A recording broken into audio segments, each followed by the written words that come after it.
आज हम बात करने वाले हैं एक ऐसी डिस्कवरी की जो एस्ट्रोनॉमी की दुनिया को कह सकते हैं कि पूरी तरह से हिला सकती है। जी हाँ, एक ऐसी खोज जो जायंट प्लैनेट्स के बारे में हमारी अब तक की सारी समझ पर एक बड़ा सवालिया निशान लगा रही है। तो चलिए सीधे मुद्दे पर आते हैं। सवाल बहुत बड़ा है और थोड़ा चौंकाने वाला भी। क्या गैस जायंट्स के बारे में हम जो कुछ भी जानते हैं, जो भी हमने किताबों में पढ़ा है, वो अधूरा है या शायद बिल्कुल गलत? और इसका जवाब हमें मिल सकता है एक नए, बड़े ही रहस्यमयी ग्रह से। अच्छा, तो इस कहानी में ना दो मेन प्लेयर्स हैं। एक तरफ तो है हमारा जाना पहचाना जुपिटर, जिसे हम सब जानते हैं, और दूसरी तरफ हैं ये नए खिलाड़ी मैदान में, सुपर जुपिटर्स। और ये तो सारे नियम ही तोड़ रहे हैं। अब आगे बढ़ने से पहले एक छोटा सा रीकैप। एक्सोप्लैनेट्स आखिर होते क्या हैं?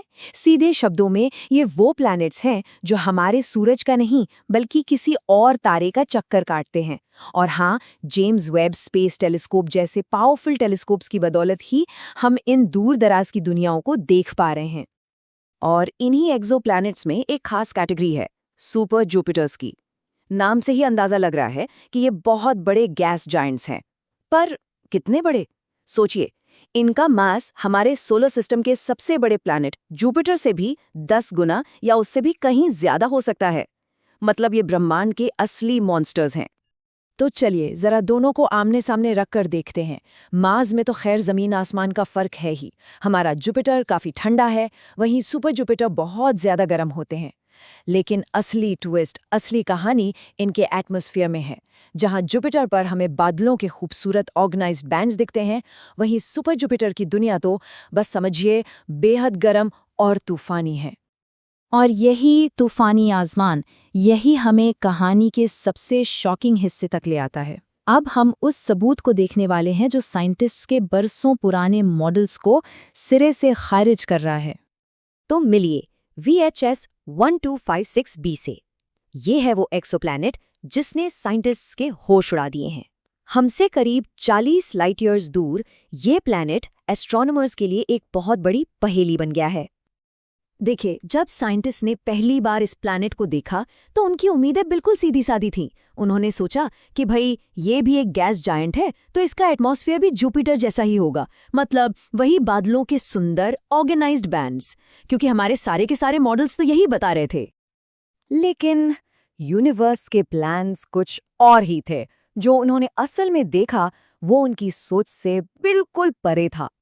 जब इसकी डायरेक्ट इमेजिंग की गई तो पता चला कि वहां कोई ऑर्गेनाइज्ड बैंड्स हैं ही नहीं, बल्कि वहां था एक पूरी तरह से केओटिक, मतलब एक अराजक माहौल।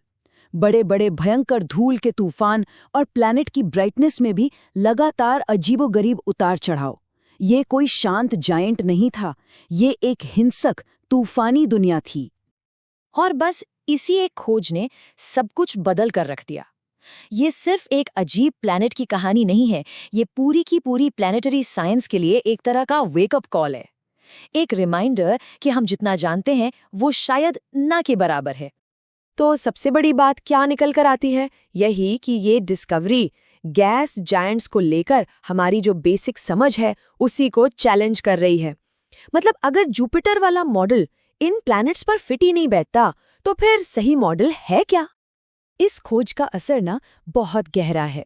पहला, ये साफ हो गया है कि हमारा जुपिटर मॉडल, जिसे हम अब तक एक स्टैंडर्ड मानते आए थे, वो अधूरा है, इनकम्प्लीट है। दूसरा, इसका मतलब है कि प्लैनेट्स कैसे बनते हैं उन थ्योरीज को भी अब अपडेट करना पड़ेगा। और तीसरा, इसने जेम्स वेब जैसे मिशंस को सॉल्व करने के लिए कुछ नई और बहुत ही एक्साइटिंग मिस्ट्रीज दे दी हैं। तो सवाल उठता है, अब आगे क्या? देखिए, इस खोज ने हमें जवाबों से कहीं ज्यादा सवाल दिए हैं और फ्यूचर रिसर्च के लिए एक बिल्कुल नया रास्ता खोल दिया है। जरा इन सवालों पर गौर कीजिए। अगर VHS 1256b जैसे केओटिक एटमॉस्फेयर वाले प्लैनेट्स यूनिवर्स में आम हैं, तो क्या इसका मतलब ये है कि हमारी सारी थियरीज जो प्लैनेटरी एटमॉस्फेयर को समझाती हैं वो आउटडेटेड हो चुकी हैं? क्या उन्हें फिर से लिखने का वक्त आ गया है? और शायद सबसे एक्साइटिंग सवाल, अगर सिर्फ एक प्लैनेट हमारी सारी उम्मीदों को ऐसे चकनाचूर कर सकता है, तो जरा सोचिए गहरे अंतरिक्ष में और कितने राज और कितने सरप्राइजेस हमारा इंतजार कर रहे होंगे। ये डिस्कवरी एक बात तो साफ करती है कि हम इस ब्रह्मांड के बारे में अभी बहुत बहुत कम जानते हैं। तो इस पर क्या सोचना है? क्या हम इन विशाल ग्रहों को हमेशा से ही गलत समझते आए हैं? आपके जो भी विचार हैं नीचे कमेंट्स में ज़रूर बताइए।